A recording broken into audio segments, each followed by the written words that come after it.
ಇಂಥ ಕಾರ್ ಬೇಕು, ಇಂಥ ದೊಡ್ಡ ಚೌಲ್ಟ್ರಿಲೆ ಮದುವೆ ಆಗ್ಬೇಕು, ಇಷ್ಟು ದುಡ್ಡು ಬೇಕು, ಇಷ್ಟು ಒಡವೆಗಳು ಬೇಕು ಅಂತ ಕೇಳ್ತಾರೆ. ಮತ್ತೆ ನೀನಾ ನಾನಾ ಅಂತ ಜಗಳ ಮಾಡೋ ಹೆಣ್ಮಕ್ಳ ಹತ್ರ ನಾನೊಂದು ಪ್ರಶ್ನೆ ಕೇಳ್ತೀನಿ ಯುವರ್ ಆನರ್. ಯಾಕೆ ಅದನ್ನೇ ವೆಸ್ಟರ್ನ್ ಕಲ್ಚರ್ ತರ 4 ಜನ ಸಿಂಪಲ್ ಆಗಿ ಹೋಗಿ ಒಂದು ದೇವಸ್ಥಾನದಲ್ಲಿ ಮದುವೆ ಯಾಕೆ ಆಗ್ಬಾರ್ದು?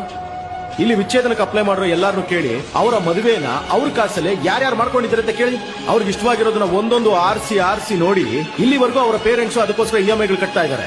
ಒಂದೊಂದು ರೂಪಾಯಿನೂ ನನ್ನ ಕೇಳಿನೇ ಖರ್ಚು ಮಾಡಬೇಕು ಅನ್ನೋದು ಅವ್ರ ಧೀಮಂತನ ಆದ್ರೆ ಕಷ್ಟಪಟ್ಟು ಬೆವರು ಸುರಿಸಿ ಸಂಪಾದಿಸಿರುವಂತ ದುಡ್ಡನ್ನ ಕುಟುಂಬ, ಹೆಂಡತಿ, ದುಡ್ಡು, ಕಾಸು, ಓದು, ವಿದ್ಯಾಭ್ಯಾಸ, ಮಾತ್ರೆ ಖರ್ಚು ಎಲ್ಲದಕ್ಕೂ ಖರ್ಚು ಮಾಡಿರ್ತಾರೆ. ತನಗೋಸ್ಕರ 1 ರೂಪಾಯಿ ಸರಿಯಾಗಿ ಖರ್ಚು ಮಾಡ್ಕೊಳ್ತಿರೋಂತ ಒಬ್ಬ ಗಂಡು ಕೂಡ ಅಮಾಯಕನೇ ತಾನೆ ಮೇಡಮ್.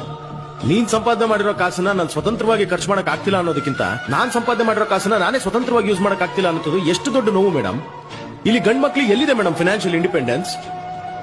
ಅದು ಹೇಗೆ ಮೇಡಮ್? ಈ ನಾಡಲ್ಲಿ ಒಂದೇ ಕಾನೂನು ಅಲ್ವಾ? ಅದು ಹೇಗೆ ಹೆಣ್ಮಕ್ಳು ಸಂಪಾದನೆ ಮಾಡಿದಾಗ ಸಾಧನೆ ಆಗುತ್ತೆ, ಗಂಡ್ ಮಕ್ಳು ಸಂಪಾದನೆ ಮಾಡಿದಾಗ ಸಾಲ ಆಗುತ್ತಲ್ಲ ಮೇಡಮ್? ನೀನ್ ಹೆಣ್ಮಗು, ನಾನ್ ಗಂಡು